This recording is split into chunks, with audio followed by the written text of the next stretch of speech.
Imagine standing in a firing squad in Nazi-occupied Eastern Europe. The order comes, shoot the civilians. But one soldier steps back and says no. What happens next? Most of us assume he'd be shot on the spot. In this video, we uncover the stories of the German soldiers and officers who refused to kill and what consequences they faced. Good to have you back on the channel. If you're new, my name is Stefan, I'm a Dutch history teacher and I make videos about history for you. If you like that, please consider subscribing and don't forget to hit the notification bell. You can support me via Patreon, PayPal or via a super thanks. Let's start. During World War II, it was widely believed among German soldiers, SS and SD members and police personnel that every order from a superior had to be obeyed, no matter what. Disobeying could supposedly lead to death, imprisonment, or even danger for one's family. Many historians of Nazi Germany have long shared this view, but was it truly impossible for a German soldier to refuse to take part in the murder of Jews, Roma, Soviet POWs, and other unarmed civilians and still survive? Could one say no without being executed or sent to a concentration camp? Well, it's difficult to know every case due to limited documentation. Historian David Kitterman uncovered over 100 verified instances where individuals refused to shoot unarmed civilians or prisoners. What happened to these soldiers? Kitterman's findings come from detailed post-war investigations and trial records held in German state archives and the General Office of the Investigation of National Socialist Crimes in Ludwigsburg. Drawing on these records, Kitterman documented at least 85 confirmed cases of refusal.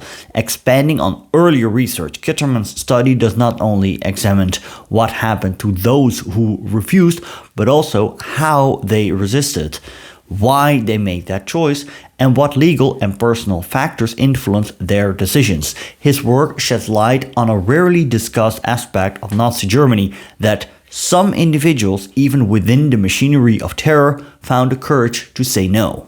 Dr. Albert Battel, a lawyer and reserve major in the German army, used his military authority to try to stop the SS and security police in Przemysl from carrying out the so-called resettlement of Jews in the summer of 1942, an operation that was in reality a mass execution. Born in 1891 in Upper Silesia, Battel joined the Nazi Party on May 1, 1933 at the age of 42 and also belonged to the National Socialist Lawyers League. A Catholic, he had previously lent money to a Jewish colleague in 1936-37, an act that had led to a denunciation within the party. As punishment, he was formally reprimanded and his party membership was suspended for a year. Investigations later revealed that Battel had shown willingness to help Jews even before the war. On July 24, 1942, Battel persuaded his superior officer, Major Liedtke, to issue an order placing Jewish workers employed by the Wehrmacht under military protection. In view of previous actions against Jews, resettlement, the local commander gives orders to bring all Jews working for the Wehrmacht into barracks and place them under military protection. They are to be fed and housed, etc., so that they remain able to work. Battel then took direct action, blocking bridges across the river to prevent SS and security police units from entering Przemysl and evacuating 80 to 100 Jews from the ghetto to the army headquarters. Although this defiance only delayed the deportations and the Jews were later handed over to the SS, Battel's intervention temporarily saved their lives. His actions drew complaints to Himmler, who personally ordered an investigation. Battel was eventually reprimanded and transferred to a frontline unit, and Himmler even planned to have him arrested after the war and expelled from the party. Battel survived the conflict and was later recognized by Israel as righteous among the nations for his courageous stand. His deeds went beyond simply refusing orders. They represented direct resistance to the SS and SD's operations, and while facing remarkably mild punishment for such defiance. Bernhard Griese managed to avoid taking part in the execution of Jews by strictly following military protocol and immediately protesting to his superiors. Born in 1887 in Ribnitz, he had retired in 1936 as a major in the Schutzpolizei, order police. When war broke out, he was recalled to service and became acting commander of the Schutzpolizei in Rostock. Early 1941, he trained a police recruit battalion in Tilsit, battalion number 323, which later operated under his command near Georgenberg and in the Wierwiesa forest. Griese's unit was subordinate to the Befehlshaber der Ordnungspolizei (BDO) in Königsberg. At one point, an SD officer personally asked Griese to provide men for an execution of Jewish civilians in the Georgenberg area. Griese refused. He ordered his senior captain to stay at headquarters and forbade anyone in his battalion from participating without his direct authorization. He then traveled to Königsberg to secure a written confirmation from his superiors that he was only to follow orders issued directly through official channels. He obtained such a document. This move effectively blocked the SD's request, forcing them to carry out the murder of 365 Jews themselves while Griese was away. Although the SS and police opened an investigation into his refusal, it was dropped after Griese gave testimony at the Ordnungspolizei main office in Berlin. Remarkably, soon after this episode, Griese was awarded the Knight's Cross despite having openly resisted SS involvement in mass murders. There are other similar cases of officers of units of the Ordnungspolizei and Schutzpolizei that protested against the fact that their men were about to be used for mass murder. In one instance, an order came directed at all units of the Schutzpolizei that these units were not to be involved in the executions. A remarkable case of formal refusal by two Waffen-SS officers took place in Poland just days after Germany invaded the Soviet Union in late June and early July 1941. Friedrich Dern, commander of the Begleitbataillon Reichsführer SS, a unit formed in May 1941 from Himmler's personal escort, received orders from the higher SS and police leader in Lemberg, Lviv, to send one of his companies to a meeting point at the Vistula River for further instructions. The detachment, led by 2nd Lieutenant Untersturmführer Schreiber, rejoined the main battalion in Lublin later that evening. Schreiber reported to Dern that part of his company had been forced to take part in the execution of Jews and Poles earlier that day. He told his commander he refused to carry out any more such executions, adding that he would not compel his soldiers, trained as combat troops, not killers, to participate again. That same evening, Dern wrote to the SS Leadership Office, the SS Führungshauptamt in Berlin, clearly and explicitly stating that he would not allow his battalion to be used for executions in the future. His report included Schreiber's written account of what had occurred. Within days, Berlin ordered an immediate dissolution of its entire battalion. Its companies were reassigned to various SS regiments, Standartes Deutschland, Germania and Leibstandarte Adolf Hitler. Dern was summoned to Berlin to report personally to SS Gruppenführer Pohl, who reprimanded him for disobeying orders but did not punish him further. Instead, Dern was reassigned as a major. He was later promoted to commander of the SS Jägerbataillon 9 in December 1941 and subsequently of the 14th Galician Volunteer Regiment No. 7, a post he held until the end of the war. Despite his open defiance of SS directives, Dern faced no serious consequences and continued serving in high command positions throughout the war. One particularly striking case involves an officer who refused to take part in the execution of Soviet prisoners of war and consequently spent about 3 years in a concentration camp. The officer was Dr. Nikolaus Ernst Franz Hornig, a lawyer and first lieutenant in the Wehrmacht, who had previously served in the police before joining the army in October 1941. Hornig was sent east as a platoon leader. On November 1st, 1941, his battalion commander ordered him to execute 780 Russian POWs who had been separated from Stalag 325. The plan was to kill them with a shot in the neck in a small forest between Lublin and Lviv. Hornig refused to carry out the order, explaining to his commander that, as a lawyer, a Catholic and an army officer, he could not participate in such an act. He assembled his men and informed them about his refusal, telling them that shooting defenseless people was not only a crime, but reminiscent of the GPU methods of the Soviet secret police.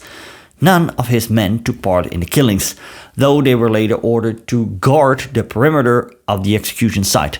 Soon after, Horner was recalled to Germany and arrested in May 1942 on the orders of the SS and police court chief Josias zu Waldeck.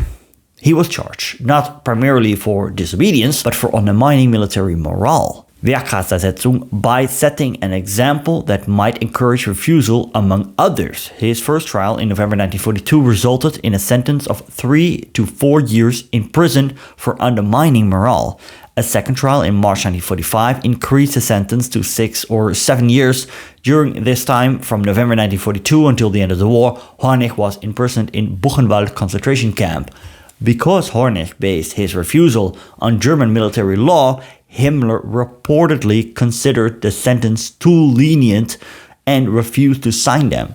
As a result, Hornig was treated unusually well for a concentration camp prisoner. He kept his officer rank and pay, and his detention was classified as investigative arrest rather than punishment. Hornig remained in Buchenwald until the end of the war. His imprisonment, ironically, was not for refusing to shoot Soviet POWs, but for teaching his soldiers that military law that gave him the right to reject illegal orders. A lesson the SS and police corps deemed an act of undermining the war effort. Kitterman investigated 85 cases from individuals ranging from every level of the German armed forces and security apparatus, from generals in the army and police to officers in the Waffen-SS, SD, and even the Einsatzgruppe, the groups that were designated to perform the mass executions of Jewish civilians behind the Eastern Front, as well as enlisted men and even party officials. Here you see the reasons. Almost half of the time, the reason for refusal was not given. A quarter of the cases were based on conscience. 15 times it was seen as illegal. Others believed it caused emotional disturbance. Some claimed it was not within the role, and 2 claimed the murders were politically disadvantageous. Out of the 85 documented cases, over half involved direct refusal, with some men formally protesting to superiors to protect themselves from future involvement. Others relied on moral, religious, or psychological reasons, claiming emotional distress, citing conscience, or arguing that such acts violated military or international law. A few invoked the Geneva Conventions or German military codes, while others faked illness, incompetence, or madness to evade participation. Knowledge of legal procedures and the military hierarchy helped officers more than enlisted men. Officers made a roughly 2/3 of successful refusals. Some demanded legal proof or court documents before agreeing to executions. Others sought transfers to combat units, resigned from police roles, or used creative evasions like hiding during shootings, missing on purpose, or claiming logistical excuses. A few soldiers even threatened force when coerced or refused to serve as executioners for other units.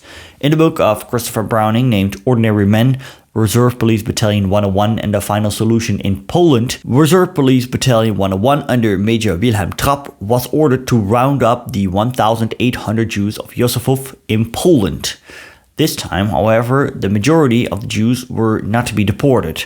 Only men capable of work would be sent to labor camps near Lublin. The women, children, and elderly were to be shot on the spot. One officer, Lieutenant Heinz Buchmann, a 38-year-old Hamburg businessman and reservist, was horrified when he learned what the mission involved. He told Trapp's adjutant that he refused to take part in the shooting of defenseless civilians and requested another duty. Hager reassigned him to escort the Jewish men selected for labor instead. In the early hours of July 13th, the battalion sent out for Józefów. Before the massacre began, Trapp reassembled his men, explained their orders, and remarkably offered any who couldn't bear the task the chance to step aside.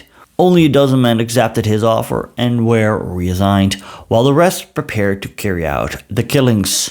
So what were, in general, the consequences for those officers and rank-and-file men that refused to carry out the killings? Of the investigated cases, not a single person lost his life because of his refusal.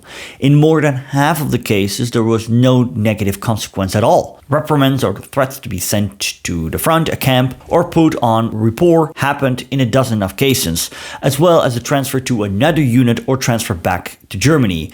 In one instance, a person was sent to a concentration camp, but as discussed before, this imprisonment was not for the refusal of shooting people, but for teaching his soldiers that military law gave them the right to reject illegal orders. In a handful of cases, they were actually sent to a combat unit, receiving house arrest. Or in the case of an officer refusing, the unit was broken up. Demotion, forced resignation, or being assigned to a side task did occur as well. This doesn't mean that severe punishment was never meted out.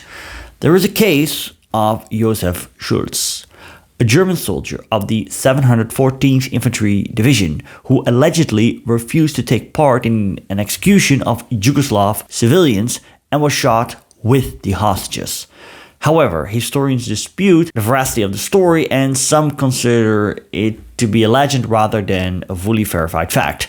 There is also the case of Otto Schimek, an Austrian soldier in the Wehrmacht who served on the firing squad. He was reportedly executed for refusing to participate in the execution of Polish civilians and over time become a symbol of pacifism and Austrian opposition to Nazism. However, the accuracy of this account has been questioned, with some critics claiming it lacks credible documentary evidence and may have been invented or exaggerated. An interesting case occurred in occupied Netherlands, where a German Luftwaffe soldier was ordered to shoot Dutch resistance fighters who were captured. He refused and did not live to tell about it. Wonder what happened? Click here for my video about the tragic liberation of the city of Deventer. Thanks for watching, and the History Hustler is signing off.